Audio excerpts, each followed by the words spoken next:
What's going on, beautiful people? This is the Perspective Chasing podcast, and I'm your host, John. On this episode, I want to talk about identity. Now, this is something I've personally struggled with, and I think everyone does, for lack of a better way of putting it. Like, I think everybody goes through that kind of figuring out who they are or who they want to be stage in life. And it's another case where when you're trying to figure your stuff out, you convince yourself that everybody else has their life figured out. When the truth is, everybody's trying to figure it out as they go, more often than not. Like, for me, I've always primarily identified with careers that I've had or jobs that I'm in, or even by not meaning to, like, it's one of the first things when you do, when you meet people, you ask them like, hey, what's your name? What do you do? And straight away they'll give you their career, but it doesn't necessarily define you. That's not your identity. That's what you do. Like, while I work security in that, I identified heavily with that when I was a personal trainer, so on and so forth. Like, anytime I've invested myself in a career, I tend to heavily identify with that career. And when I stop, or when I leave those jobs, I always end up with like this struggle of like, who am I, or what do I want to do, and what am I doing in general? And it's, again, something that's come up frequently in my life. Like, and then when I became a dad, I had the same thing again, but 10 times more. And it was cool. Like, now I'm a dad, and that's the be all and end all. I don't care about what job I have. I don't care about anything else as long as I'm a good father. But again, that's not all of me. That's not my identity. That's a part of me. And my little one's 3 now, and I'm still figuring out that, like, although she's a part of me, or not even a part of me, an extension of myself, she's her own entity and she wants to do her own things in life. And that's perfectly natural. Now, I was lucky enough when I was growing up, my mum didn't confine me. She didn't make me do anything or pursue anything I didn't want to pursue. And part of that was probably because she couldn't, bless her. Like, for her, chasing us around and that wasn't very easy. So we could have got away with a lot more, or I could have got away with a lot more had I chose to. But it was kind of self-imposed boundaries at that point because I didn't want to make my mum's life harder. But then that kind of let me flow around from here and there. I got into music for a little bit, got into art for a little bit, got into this, got into that, and just kind of bounced around, and some things kept me entertained for a little bit and other things didn't. But I think when I was hurtled into the adult world or the working world and everything else, things got hectic pretty quick. Within the first couple of years of me working, like, I was on a decent wage and I was practically a workaholic. That's all I really done with my time, was work and go to the gym. So then I made the gym my life. And then I was like, cool, well, the gym's the only thing that I have outside of work, and I love that. Let me make that my life and pursue a career in that, and it'll make me even happier. That didn't work. Making my hobby my job literally sucked all of the passion out of my hobby.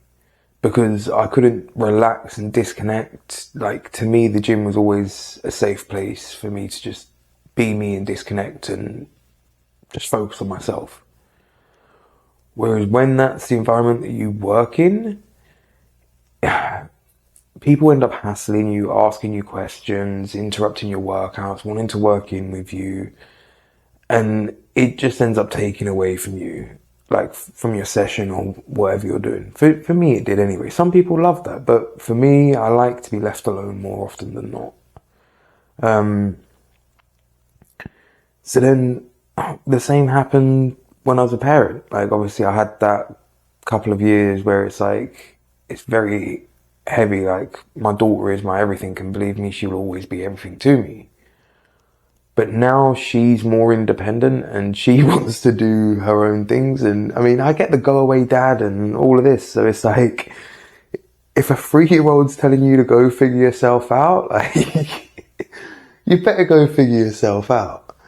And I'm still in that stage of like, I don't know, I'm not a podcaster. I wouldn't class myself as that. Like, this is just something I'm doing on the side as a hobby at the minute. And even if or when it takes off, I still don't think that's my identity. I think there's a broader scope to it than that. Like, again, it's what I would do. It wouldn't be my identity. It's not who I am. It's not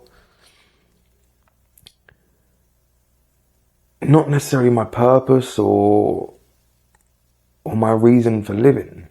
Do you know what I mean? And trying to figure that out is, well, it'd take a lifetime, I guess.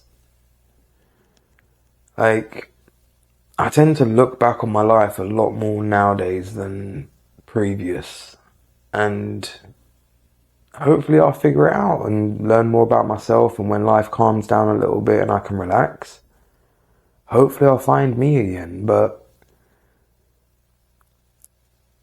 like I said at the beginning of this episode, I think this is something that everybody goes through, that bit of identity crisis. And if you're going through anything similar, just know you're not alone in it.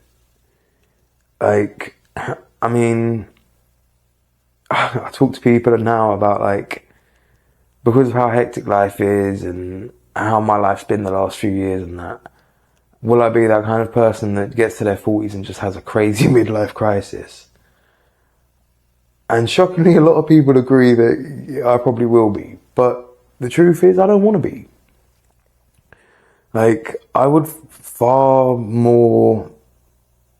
be far happier to settle down into the family life and just live a quiet, simple life. At least I think that at the minute. Than having the wild adventures and everything else. And like, people that have known me for a few years and see my wilder side and that, like, they obviously they're waiting for that John to come back. But I gave this advice to a close friend of mine one time before, when he was going through a bit of a dilemma and he kept trying to get back to the old him. And I was like, brother, why are you trying to get back to that person? They're gone. You're not that person anymore. And it's the same scenario here. That John's not coming back. Like, although I'll still have wild tendencies and I'll still be a bit chaotic and a bit crazy now and then, or a bit spur of the moment and spontaneous, like, I have firm boundaries now, and the old John ain't coming back. Like, I've entered a new realm of my life and I'm still figuring a lot of that out. And there's people in your life that'll accept the changes in you, whether they be good or bad changes. And there's people in your life that won't. Like, and for me, I feel like I'm changing for the better, and I can already see that some people ain't turning with the tide. And that's fine. They ain't got to be on my journey forever. But it is bittersweet saying goodbye to people, and some people won't get the goodbye. But that's all part of your journey, and when you remember everybody's on their journey, it's bittersweet. Do you know what I mean? Like, yeah, it's been nice knowing you, but I've got to move now, or go into this aspect of my life, or leave this job. Like, and I've been through enough jobs by this point and met enough people in my life that when you have that, oh yeah, we'll keep in contact, da da da da, it's very rare that you keep in contact. Like, you might pick up a few good bonds here and there that withstand you leaving your job and everything else. But for the most part, everybody fades into the background. Again, this is in my experience. And I've made some really good friends all over the years. People that I'd have gone to the ends of the earth for and would have gone to the ends of the earth for me. But I don't talk to them no more. And it's not even for a matter of we had a falling out or anything else. It's just our life went in different directions. And now, if I was to hold on to that previous version of myself and still identify with that John, I will be stuck in this cycle of forever trying to get to a person that no longer exists. The person they're talking about, he wasn't a father. He hadn't lost both of his parents at that point in life. He hadn't been through all of the trials and everything else that I've gone through. Like, he was blissfully ignorant, and as such, he was allowed to be chaotic. That ain't me no more. I've always felt like I've had the world on my shoulders. And now I do. At least my world and my daughter's world. Like, I've never been one to shy away from responsibility, but I never wanted to be the first to step up for it either. Because it's another thing that I kind of figured out over the years is you're not always the guy, and that's okay. For example, if you're starting a business and you've got a great product, great, well done. But you may not be the best guy to market that product, or you may not be the best guy to run the finances on that product, or run the business as a whole, or run the human resources part. And that's okay. But if you can't accept that you're not always going to be the guy or the girl, you're going to forever be stuck at that crossroads. Because you're going to try to do everything and you're always going to fail because no one person can do it all. So just try to remember that there's more to things than just you. There's more going on in the world than just your story. And for all that does happen in the world, for all of the ebb and flows, when all is said and done, time will still go on. And as time passes, everything will be forgotten. So don't let the fear step in your way, because eventually the fear will be forgotten. We will be forgotten. More than likely, the planet will be forgotten. This is just our existence, and we identify with it so heavily that we think it's the be-all and end-all of everything. Unfortunately, that's not the truth. There'll be a time when we don't exist, whether it be as individuals or as a species or as a solar system. There was a time before us and there'll be a time after us. So just do what you can to enjoy the time and spend the time to figure yourself out and enjoy it. Like, seriously, enjoy it. It's your journey. So unless you're doing it for yourself, why are you doing it at all? The seed for this episode, God, what do I leave the seed with at the end of that? The seed is, take some time to understand yourself. And I know I've kind of said this before, but try to understand who you are when everything is stripped away.